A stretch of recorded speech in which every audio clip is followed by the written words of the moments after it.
What's going on, guys? Luke here, and we are already 15 rounds into the 2021 NRL season. We are here to do my tips and previews. Obviously, there's no Origin talk at the moment because this week all the Origin players are playing. They're not backing up. There's nothing to do with Origin at the moment, so everyone's going to be full strength apart from injuries and suspensions. So let's get in and let's go over my tips and predictions. So the first game of the round sees the Brisbane Broncos hosting the South Sydney Rabbitohs. Obviously, an interesting clash because Wayne Bennett taking on his old club, his most famous club. I know he's been at other clubs, Dragons, Knights, but the Broncos, it's Wayne Bennett's club. And it's safe to say that ever since he left the Broncos, they haven't been travelling too crash hot. And the Rabbitohs obviously have been going from strength to strength. This year, don't know if they're going to be an actual premiership threat, but they're travelling pretty well at the moment. I know they had a little bit of a slump, but Latrell's back, and they've got all of their Origin boys back, so they've been playing pretty decent. And they're coming up against this Broncos side, and I just can't see any way in which the Broncos actually win this game. Now, also another interesting element to this game is Adam Reynolds playing against his new team. You've got Cody Walker and Adam Reynolds in the halves up against Carmichael Hunt and Tyson Gamble. Bit of a mismatch, to be honest with you. You've got Carmichael Hunt, who probably really shouldn't be playing NRL, but he is because he's got a bit of name value and also because the team is travelling so bad. And I don't even think he was playing in the halves in reserve grade, and he's come into first grade, and now he's playing at 5'8". Look, I think Carmichael Hunt's definitely got the ability to do it, but it just shows you how far the Broncos have fallen. The fact that they've got Carmichael Hunt and Tyson Gamble in the halves, and they had Dearden, they had Milford, they've had Nick Arima in the past. They've gone through a lot of halves combos, and this one on paper seems like one of the weakest ones. Yeah, it's probably one of, like, in reality, probably one of the actual stronger ones. So, look, the Broncos side, it's not like, I wouldn't say a wooden spoon side, but they're definitely playing like a wooden spoon side. One thing I will say is I'm interested to see how Tessie New goes at fullback, because I think he showed glimpses last week, and he showed glimpses throughout his first grade career that he there's something good about him, but I just want to see how he goes at fullback because that's apparently his actual position. So we'll see how he goes there. But this Rabbitohs side, I think it really speaks for itself. It's pretty much full strength, so look, realistically, Rabbitohs should win this one 13+. Now into the second game of the round, it's the North Queensland Cowboys hosting the Cronulla-Sutherland Sharks. This one I also feel is a little bit of a mismatch despite sort of the form going into the game. Now the Cowboys, I don't think they're travelling that well. They've had their little bit of form and they're sort of just coasting at the moment. They're sort of getting some wins, getting some losses. They're not particularly playing that well. But I think Jason Tamalalo being in the side, I think you always got to give him a chance. Meanwhile, the Sharks all of a sudden have been winning.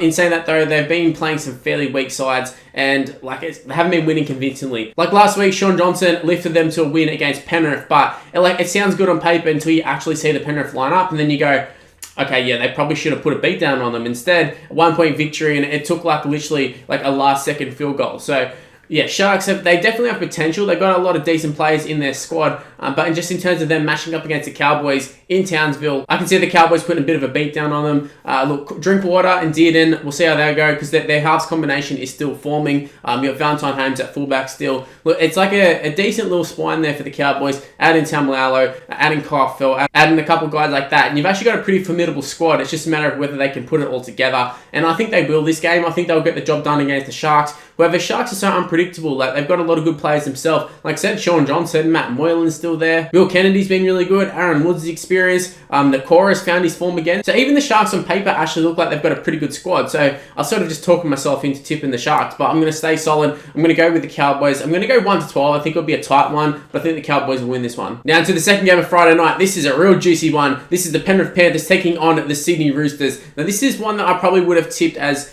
probably the grand final going into the year, and obviously the Roosters had a lot of injuries and even retirements now. Boyd Corner's just retired. Jake Friend obviously retired throughout the season as well. So the side is nowhere near as strong as what I thought it was going to be. However, they're still getting the job done against a lot of the teams, and they still find themselves a top 4 contender. So I don't want to say that this won't be the grand final, but it's probably not a great chance despite how the Roosters are travelling. I think it's safe to say Penrith will probably be in the grand final, and the lineup they've put out this week, it's a very, very strong one. And I think all the Penrith fans will be breathing a sigh of relief after the sort of the performances and also the actual lineup of the squad the last couple of weeks. Even last week when Coruscant was back and Liam Martin was back, they didn't really make too much of an impact. So, well, I think the fact that Nathan Cleary's there, you got Jerome Luai there, and I think the fact that Tyrone May's not in the side, I think that's a great thing for Penrith. And I think it sort of shows what's going on with Penrith too. They're not shy to drop people. So Tyrone May hasn't been performing, looks a bit injured or something as well. So the fact that they've dropped him and they've just brought in another player, it's not like they've just kept him in the side just for the sake of it. I think it says a lot about Penrith. So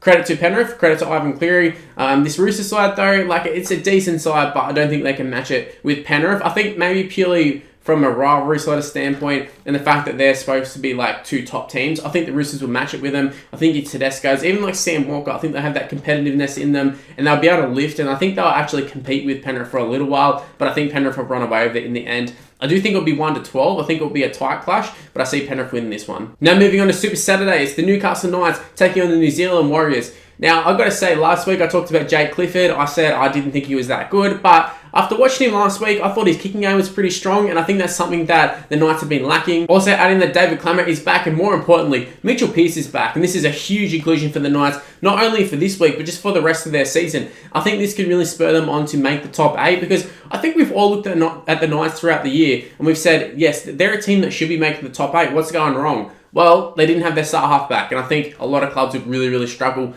Maybe only a select few, like the Roosters and the Storm, could probably get away with it. We saw even Penrith, without Nathan Cleary, they struggled big time. So it shows you how much, sort of, when you got a player like Mitchell Pearce, although I wouldn't say Mitchell Pearce is like the elite of the elite, he's still a really, really good halfback. You take him out of any squad, and I think they'll struggle, unless you're being replaced by like Cooper Cronk.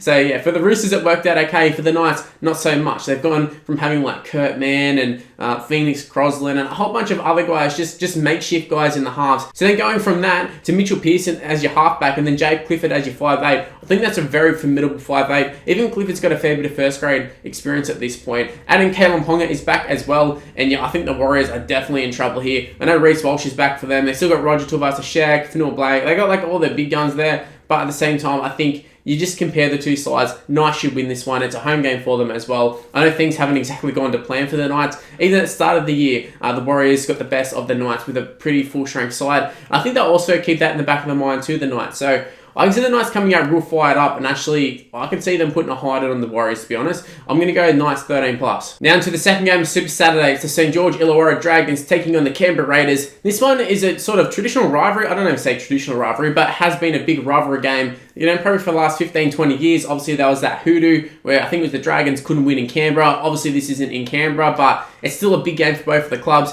Sort of in terms of where their season goes from here. Canberra obviously just picking up a little bit of momentum. Bailey Simonson's been pretty good for them at fullback.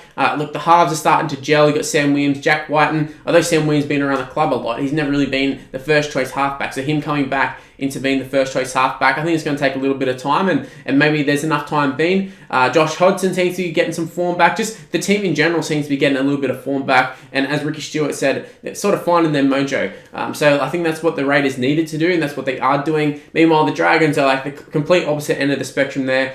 They're a shambles at the moment. They just lost to the worst team in the comp, the Bulldogs. Not only lost, but they got a thumping. And just having guys like Jack DeBellin in your side, guys who probably shouldn't be in first grade at this point, but they're there due to like injuries and just because they sort of have to be. I think it kind of says a lot about where the Dragons are at the moment. Even guys like Gerard Beale in the side, retired at the start of the year, and then all of a sudden is forced to play. Not forced to play, obviously, but he's come into the side and he's there week in, week out. So Dragons don't really have a lot to work with. They've also tapped Corey Norman and Matt Duffy on the shoulder and said you can leave as well. So that's two parts of your spine. That's half of your spine essentially, actually. And so you got Ben Hunt, who isn't exactly a huge pressure performer. Andrew McCullough's sort of getting old, and I think he had a great start to the season, but I think he's dropped off a little bit as well. So look, it is fitting because the whole Dragons as a whole have dropped off a lot, but yeah, this Dragon side doesn't fill me with any confidence. But at the same time, the Raiders also don't fill me with confidence. However, I feel like the Raiders are a stronger side, and I think they have a little bit more cohesion, and I think they'll be able to get the job done against this Dragons side. Although I wouldn't be surprised, Dragons got embarrassed last week. I wouldn't be surprised if they come out absolutely firing and ready to go.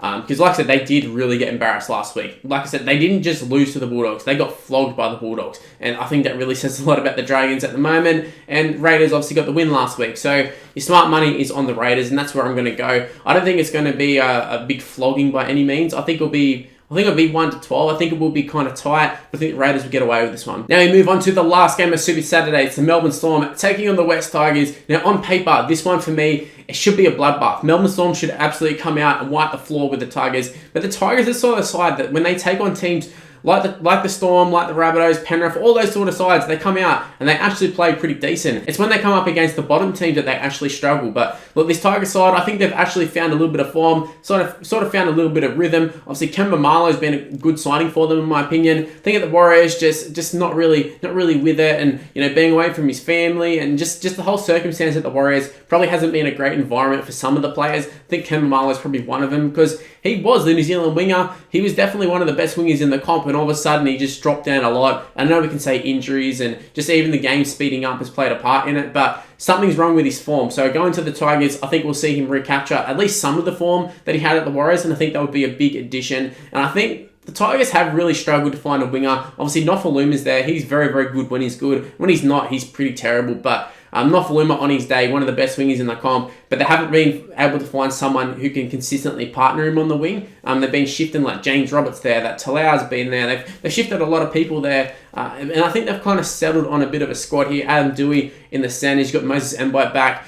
Luke Brooks. I think that's their best halves pairing. Moses Mbite, at the end of the day, was a halves player who they've tried to turn into other positions. Like, he came into first grade as a 5'8" or a half back, and I think he's rarely even played there at any other club apart from the Bulldogs when he first came in. So, yeah, I think him being back in the halves, I think that's where he's most natural. That's where he's most comfortable. So I think you play him there, at least for the time being. The rest of the squad definitely sort of filling up with a bit of confidence. The Tigers, they've been playing half decent the last couple of weeks. Obviously got the big win against Penrith, got the first win against Penrith this year. So I think that's a big credit to them. But going into this game, like the Melbourne Storm with the Melbourne Storm, I don't know how much I need to talk about them. They're just so strong from 1 to 17. They're just a super strong side. You have players coming who are injured, and then they just bring in another dude, and he's just as good.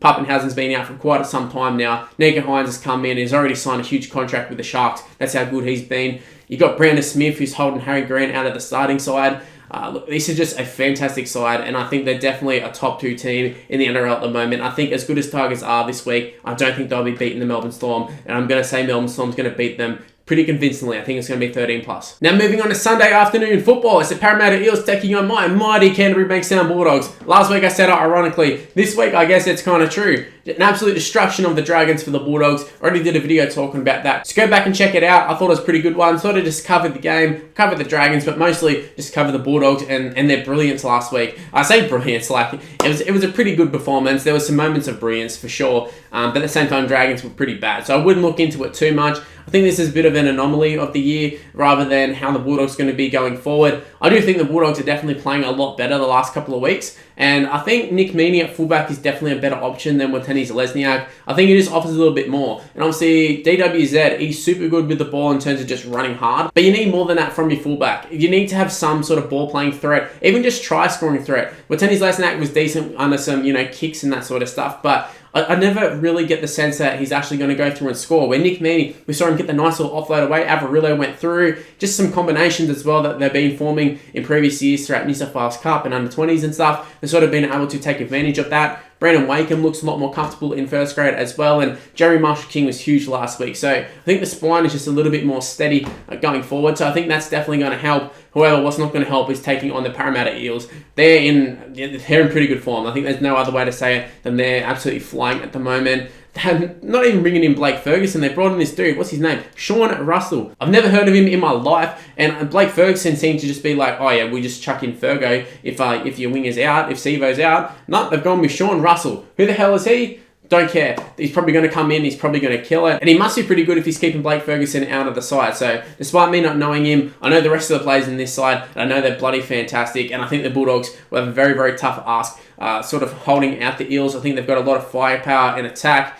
In saying that though, the Bulldogs have been defending quite well. Usually when they take on the Eels as well, it's a pretty tight game despite sort of whatever the team looks like for the Bulldogs at the time. Usually it's a pretty tight contest. So I'm sort of keeping a little bit of hope there. Maybe not of a win, but at least just making it competitive. But for me, the Eels, it's smart money's 13+. Now on to the last game of the round. It's the Gold Coast Titans hosting the Manly-Warringah Seagulls. Now for this one, I think smart money obviously is on Manly. Titans are too hot and cold. They definitely have the potential to beat Manly in this one.